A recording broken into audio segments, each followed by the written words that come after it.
नमस्कार दोस्तों, मैं प्रीति पल्लीवाल आपके अपने channel online math and science में आप सभी का स्वागत करती हूँ। आज हम क्लास 7 का साइंस का फर्स्ट लेसन पादपों में पोषण पढ़ेंगे। जैसा कि हम जानते हैं कि भोजन के विभिन्न घटक होते हैं, कार्बोहाइड्रेट, प्रोटीन, वसा, विटामिन, जल व खनिज। ये हमारे शरीर के लिए आवश्यक हैं, इन्हें पोषक कहते हैं। सभी जीवों को भोजन की आवश्यकता होती है। केवल पादप ही ऐसे जीव हैं जो अपना भोजन स्वयं बनाते हैं। प्रकृति में जितने भी जीव हैं सबको भोजन की आवश्यकता होती है और केवल हरे पादप ही ऐसे सजीव हैं जो अपना भोजन स्वयं बना पाते हैं।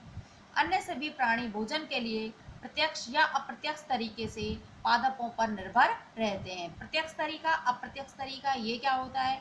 देखिए, जैसे शाकाहारी जीव हैं, शाकाहारी जीव जो होते हैं वो पौधों की शाख, पत्तियों, तनों, फलों और फूलों को खाते हैं, तो वो तो भोजन के लिए सीधे ही पादपों पर निर्भर होते हैं। लेकिन मांसाहारी जीव होते हैं वो शाकाहारी जीवों को खाते हैं और शाकाहारी जीव पादपों को खाते हैं।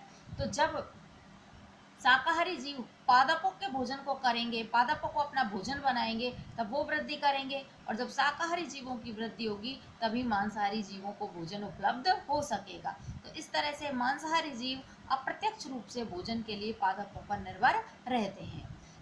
अगला टॉपिक आता है पादपों में पोषण विधि, यानी पादप अपना भोजन किस तरह से बनाते हैं। तो पोषण क्या होता है?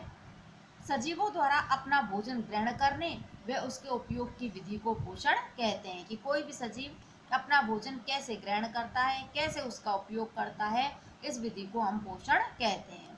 तो सजीवों के पोषण की दो विधियां हैं, स्वपोषण और विषम पोषण। स्वपोषण क्या होता है?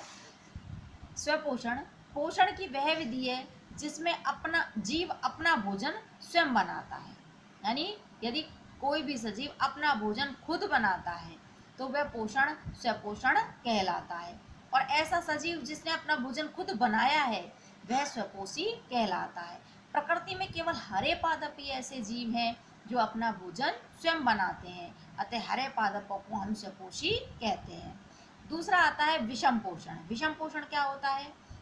यह पोषण की वह विधि है जिसमें जीव अपने भोजन के लिए दूसरे जीवों पर निर्भर रहता है। जैसे मैंने बताया, या तो वो प्रत्यक्ष तरीके से या वो अप्रत्यक्ष तरीके से अपने भोजन के लिए पादपों पर निर्भर रहता है, तो वह जीव विषम पोषी जीव कहलाता है।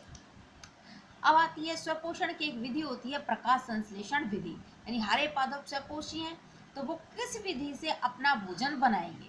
तो हरे पादप प्रकाश संश्लेषण की विधि से अपना भोजन बनाते हैं। अब वो प्रकाश संश्लेषण करते कैसे हैं? देखिए, हरे पादप जल, क्लोरोफिल, कार्बन डाइऑक्साइड की सहायता से सूर्य के प्रकाश की उपस्थिति में अपना भोजन स्वयं बनाते हैं। इस विधि को प्रकाश संश्लेषण कहते हैं। यानी हरे पादप, पहले बात तो हरा पादप हरा क्यों है? हरा पादप इसलिए हरा है क्योंकि उसमें हरित लवक या क्लोरोफिल नाम का एक तत्व पाया जाता है। तो पादप जल इस क्लोरोफिल, कार्बन डाइऑक्साइड की सहायता से सूर्य के प्रकाश की उपस्थिति में अपना भोजन स्वयं बनाते हैं। इस विधि को अपन प्रकाश संश्लेषण कहते हैं।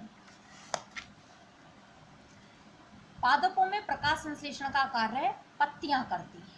यानी यह प्रकाश संश्लेषण होता कहाँ है? तो अधिकांशतः आमतौर पर पादपों की पत्तियां हरी होती हैं।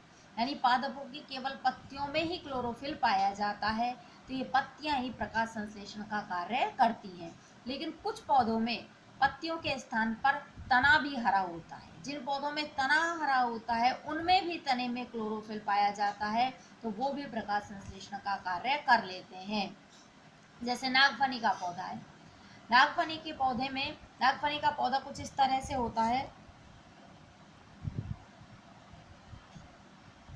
नागफनी का पौधा कुछ इस तरह सा होता है जिसमें ये जो चौड़ा है, जो आपको ये दिख रहा है, ये वास्तव में नागफनी के पौधे का तना होता है और इसमें पत्तियां जो होती हैं वो इस तरह से कांटे के रूप में होती हैं। तो यहाँ पर पत्तियां प्रकाश संश्लेषण का कार्य नहीं करती, बल्कि ये जो हरा तना आपको दिखाई देता है ये प्रकाश संश्लेषण का कार्य करता है। प्रकाश संश्लेषण की क्रिया को हम इस तरह भी देख सकते हैं, समझ सकते हैं कि पादप कार्बन डाइऑक्साइड और जल दोनों की सहायता से सूर्य के प्रकाश की उपस्थिति और क्लोरोफिल की उपस्थिति में अपना भोजन बनाते हैं। भोजन के रूप में वो क्या बनाते हैं? कार्बोहाइड्रेट बनाते हैं। ये कार्बोहाइड्रेट पौधों का भोजन होता है, साथ में ये ऑक्सीजन भी बाहर निकालते हैं। तो ये क्रिया पूरी की पूरी प्रकाश संश्लेषण कहलाती है। और प्रकाश संश्लेषण की क्रिया सभी हरे पादपों में होती है। अब एक शब्द आता है शैवाल। ये क्या है? ये वास्तव में एक हरे रंग का पादप है। शैवाल को हम साधारण तरीके से समझें तो जहाँ जलाशय होते हैं, जहाँ पानी भरा हुआ रहता है, वहाँ पर हरी हरी काई सी जमा हो जाती है। तो वो जो हरी रंग की काई होती है वो वास्तव में क्या है? एक शैवाल है। ये जो इसका हरापन होता है वो इसमें क्लोरोफिल के कारण होता है। ये भी एक स्वपोषी पादप होता है। पादपों में प्रकाश संश्लेषण की क्रिया द्वारा कार्बोहाइड्रेट बनता है। जैसे ऊपर हमने अभी बताया था कि पादप कार्बन डाइऑक्साइड, जल, सूर्य का प्रकाश, क्लोरोफिल की सहायता से अपना भोजन स्वयं बनाते हैं। तो भोजन के रूप में ये क्या बना लेते हैं? भोजन के रूप में ये कार्बोहाइड्रेट बना लेते हैं। तो पादपों को प्रकाश संश्लेषण द्वारा कार्बोहाइड्रेट की पूर्ति हो जाती है, लेकिन अन्य तत्व जैसे प्रोटीन है ये कहाँ से मिलेगा? अब प्रोटीन के लिए क्या चाहिए? नाइट्रोजन चाहिए। तो पादपों को नाइट्रोजन कहाँ से मिलती है? प्रकृति में नाइट्रोजन जो होती है वो गैसीय अवस्था में पाई जाती है। हम सब जानते हैं वायुमंडल में विभिन्न प्रकार की गैसें होती हैं, और गैसों में से सबसे ज़्यादा जो गैस होती है वो नाइट्रोजन होती है, जिसकी प्रतिशत होती है 78%। नाइट्रोजन जो होती है वायुमंडल में 78% पाई जाती है। लेकिन ये 78% होने के बावजूद पौधे इसका यूज नहीं कर पाते हैं, क्योंकि ये गैसीय फॉर्म में होती है, गैसीय रूप में होती है, और इस गैसीय रूप का उपयोग पादप नहीं कर सकते। आप फिर पादप इसका उपयोग कैसे करेंगे? देखिए, इसके लिए प्रकृति में व्यवस्था होती है कि मिट्टी में कुछ विशेष प्रकार के जीवाणु होते हैं। इन जीवाणुओं द्वारा ये जो नाइट्रोजन गैस होती है वो इसके यौगिकों में परिवर्तित कर दी जाती है। अब ये जो यौगिक होते हैं वो इन जीवों के द्वारा मिट्टी में चले जाते हैं। पौधे मिट्टी में ही लगे हुए होते हैं, तो पौधे मिट्टी द्वारा इस यौगिक का अवशोषण कर लेते हैं। इस प्रकार पौधों को नाइट्रोजन की पूर्ति हो जाती है। आज इतना ही। इससे आगे का हम अगली क्लास में पढ़ेंगे। प्लीज़ मेरे चैनल को लाइक कीजिए, सब्सक्राइब कीजिए। धन्यवाद।